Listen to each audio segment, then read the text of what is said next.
Hi there Strike customers, just here for a small video on how you can mount a Motorola Lex L11 onto a forklift. Now there's the Motorola Lex L11 device here, and it's got a charging pin at the bottom there, so it keeps it always really easily charged and in and out of the device there as well. All of Strike's cradles on the back of them have got an amps mounting pattern that can be screwed into.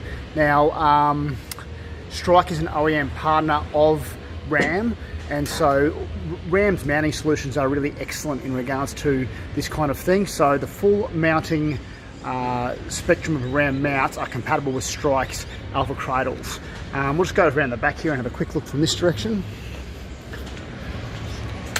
So as we can see, there's quite a heavy duty RAM mount there, and the device is here. So with these RAM mounts, you can really put them anywhere.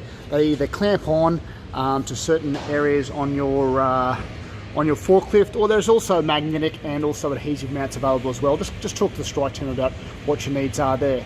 Anyway, the Motorola Lex L11 forklift mounts are ready to go right now. Thank you.